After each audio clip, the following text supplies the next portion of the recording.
What's up guys, Riley here, and today we're going to be going back to the square body dually. Alright, so in the last video we got the body mounted and basically got this truck running and it was doing pretty great. Not too sure, but I do have some Poor Boy RC brass axles. I don't know if y'all know that. I'm not too sure if I put that in the last video. But I've got the body mounted a different way. I've got some dually wheels on it. I got the bumpers painted, as you can see right there, look really good. And I've got a couple things under the chassis, or under the body done. So starting off, I've got the body mounted, like I said, in a different way. I didn't like the Velcro, made the body wiggle too much. Now, it's friction fit back here onto the chassis, and up front, it's magnetic. So you kind of fit it on, and well, that's in the way, but throw it on, and there we go. All the body lines match up pretty good, and then the rear, the bed is actually screwed on with these two screws. Fits really nicely. Very glad with how that turned out. The next thing is the wheels. So these wheels are 3D printed, 3-piece wheel, or a 4-piece if you count the hex hub. So it's a middle piece, the two outsides of the rim, and then the hub. That all screws together, holds the wheels on really good. I used the Endura brass rings. I had some laying around, and they're inexpensive if I need to get some front ones because I ran out. I do need some front ones.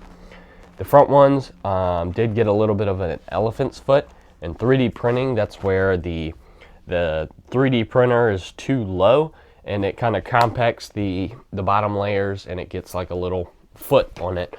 So that happened to those. So the fitment wasn't right with the tires, had to heat them up and stretch out the plastic. But the front right one is still a little messed up. Gonna have to redo that one, maybe reprint it. I don't know. Not too sure yet on what I'm gonna do, but it holds pretty good for now. They're both front and rear were a pretty simple design. All of it went together really nicely. It was kind of like a one-try wonder, I guess. The first time I designed them, printed them, and I was done. Didn't have to make any modifications to it. It came out really nicely. Now, to the bumpers, I did spray paint these with the metallic aluminum metal spray paint, which was a mistake because it turns out that stuff does not like resin. It does really good on PLA, but not on resin, which I can kind of see.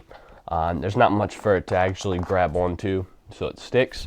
So if you rub your finger on it enough, it'll get on your finger.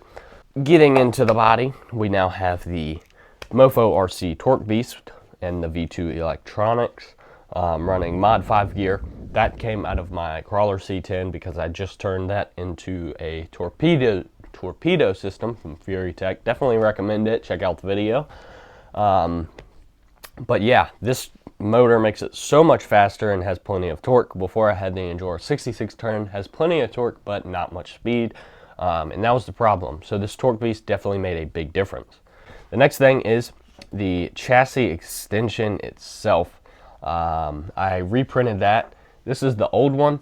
It does have an added piece to it for a hitch, but I reprinted it so that the hitch was part of it. Now I have this hitch right here, has a little stock shock pivot ball so that I can attach it to the trailer, which I also modified. Drilled a hole in the tongue of the trailer, got a 1.5 millimeter screw, cut the head off, threaded it onto the trailer and into an Endura link rod end, and does really good. You'll see when we go to drive it. But all that fits up really nicely. The next thing is we've got some new links and some drop shackles for the shocks.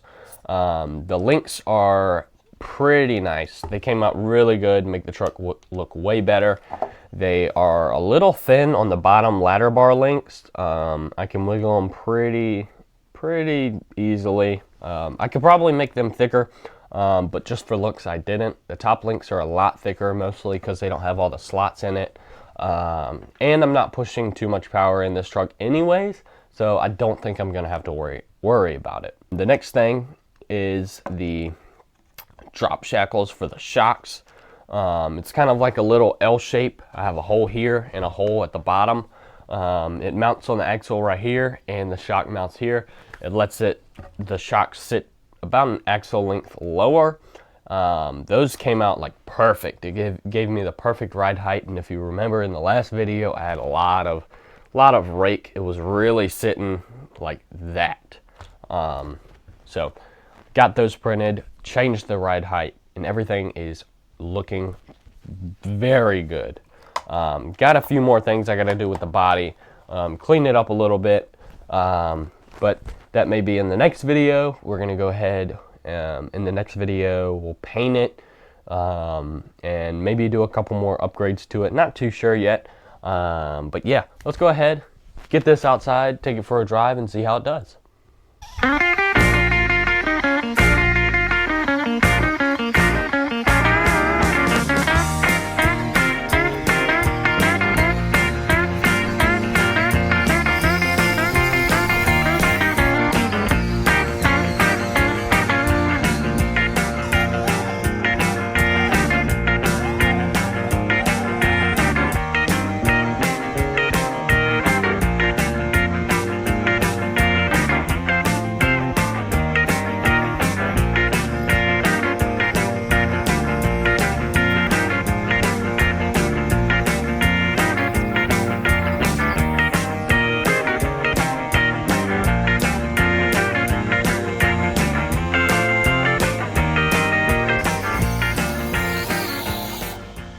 Alrighty, so there we go. As you can see, this thing pulls great.